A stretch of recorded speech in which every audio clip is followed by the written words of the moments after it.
Chapter 13 Return to Nubaganda. All three of them appeared at the same time, exactly in the same spot where they had left the night before, with Sarah on the back of Snugglewump. "What? How are we here?" Kenny asked, looking around. "We are exactly where we left," said Sarah. "Hello, Snuggles," she said, giving Snugglewump a cuddle. Simon looked around. The jungle was behind them, and the rolling grasslands with a few scattered trees stretched out before them. The giant bird-like creatures were still circling in the sky. "But we're wearing different clothes," he said. "Oh yeah," Sarah exclaimed, looking down and pulling out the football jersey she had been wearing that day after school. "We'd better start walking," Simon said, the bag with the orb still slung over his shoulder. "That way!"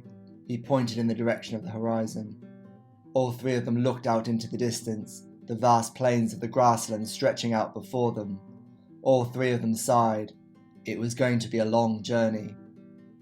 They started walking. After a little while, the sun came from behind the clouds, and the temperature started to rise. They began to feel thirsty. They hadn't thought what they were going to do about water and food. Had they been sent on this journey to die? "Oh, I'm hungry. I'm thirsty," Kenny said, putting his hands to his stomach. He looked around, but could see no sign of anything to eat or drink. "I'm sure we'll find something," said Simon with a false confidence. As soon as he said it, he wasn't sure of it himself. They kept walking and walking as the sun continued to shine down on them. "Wait!" Sarah exclaimed. "I think," she began, stopping to listen again. "I think I hear water!" She looked into the distance and could see a stream. "Yes!" she said excitedly. "This way!" she shouted as she and Snugglewump galloped towards the stream. Simon and Kenny ran behind them. As they reached the stream, Snugglewump jumped in, throwing Sarah off of his back. Sarah screamed as she hurtled through the air and landed in the water. "Are you all right?" Simon asked her. She got to a shallow bit and stood up, pulling her long wet hair from her face. "Yes!" she called out. Snugglewump was busy slurping the water. "Is it safe to drink?" Kenny asked, his mouth dry. "I don't think we have much choice," said Simon. "It tastes good," Sarah called out from the other side after sipping the water from her hand. They all began drinking from the water, quenching their thirst. They must have been walking for a few hours. After they had had their fill, they sat on a few stones on the edge of the stream. Kenny's tummy rumbled so loud that everyone could hear it. "Kenny!" Sarah exclaimed.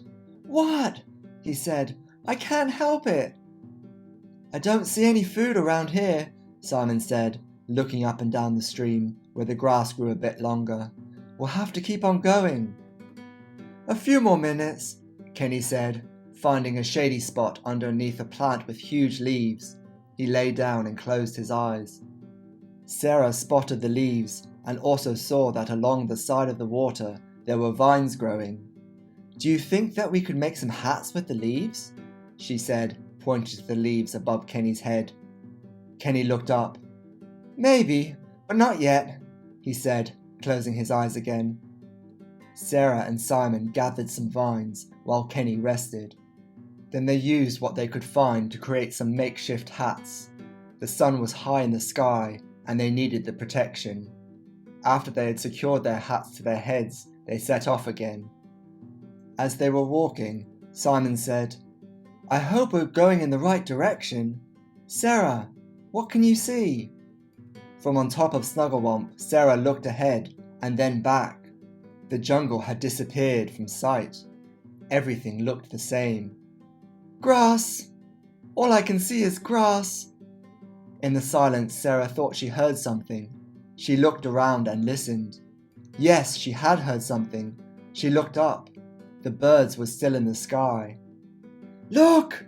she said, pointing to the sky. Kenny groaned nervously. "Have they been following us?" "I think so," Simon said, squinting from the bright sunshine as he looked into the sky. There was a screech from the skies above. Then one of the birds suddenly started to dive. All three of them stood wide-eyed and motionless. the instinct of fear keeping them paralyzed.